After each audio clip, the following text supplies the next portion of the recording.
Al Dutcher is here, and he has lots of experience with the weather.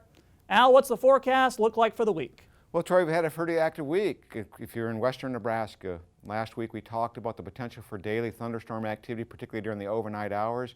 As systems moved around, the periphery of the upper air ridge has been dominating much of the southern and central plains and portions of the southern Rockies.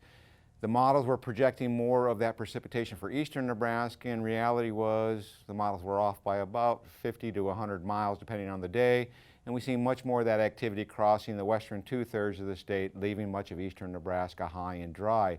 And unfortunately, the area that needed to receive the more significant moisture, that area just to the north of Omaha and south of Sioux City and not quite over to Columbus, we've seen an expansion in the drought monitor for abnormally dry conditions, and within this area, particularly centered around the West Point area over toward the river, we're looking at deficits over the last 60 days that are exceeding 4 inches, so well under half of what we would normally expect to receive.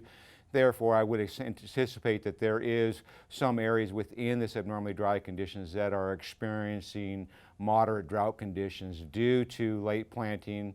Some of the soil moisture has probably been robbed over this last couple months with not much in the way of infiltration from precipitation events, creating deficit type situation. And so it's very important that this next 7-day period we do receive some respectable moisture in this area to continue to reduce the amount of destruction that's potentially going to occur to this crop lacking moisture.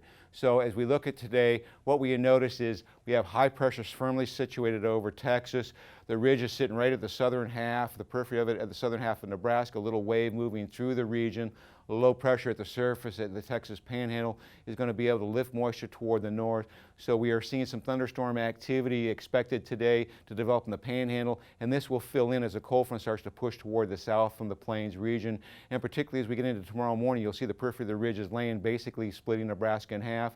We have low pressure in the Texas Panhandle. Low pressure is forecasted to develop over the northwestern part of the state. These will combine to create a widespread area of precipitation, and that will move across the state during the overnight hours. And on Monday, we see yet another wave that is going to progress toward the east with this surface low located over the Oklahoma Panhandle. That is going to continue to feed moisture into this system, and most of this will move into eastern Nebraska during the daylight and overnight hours. And finally, as we get into Tuesday morning, that trough will start to strengthen as it moves toward the east and dig a little bit deeper. High pressure is going to settle in behind this low pressure system that's exiting to our east. So the precipitation that we see is primarily going to be focused during the early morning hours, and then most of that will, by the noon hour, move toward our east. And then we start to see the high pressure expanding once again and bringing warmer temperatures back to the state. We see our low pressure system is potentially developing in northeastern Colorado. This is probably going to act on monsoon moisture. So if we see any convection, it's probably going to be in the Panhandle, but most of it should remain to our north. On Thursday, we see an expansion of this high pressure system much further toward the east.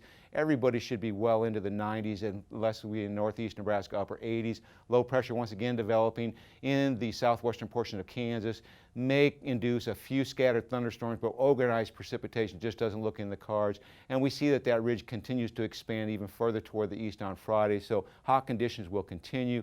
Low pressure once again in the southwestern part of Kansas may induce a few scattered thunderstorms across the state. Looks like the best area in eastern Nebraska according to the models, but overall a fairly dry pattern as we go into this next weekend. 8 to 14-day forecast from next Thursday to the following Tuesday indicates that this high pressure ridge will dominate much of the central southern plains and will expand toward the east with the warmth, and in terms of precipitation, well below normal precipitation. So we need to see this precipitation over this next 7-day period, particularly in eastern Nebraska. Overall, Troy, it looks like we do have opportunities for precipitation. We're going to be warm this weekend. We're going to cool down slightly into the middle of next week, and then we once again start to warm up dramatically as we get into late next week.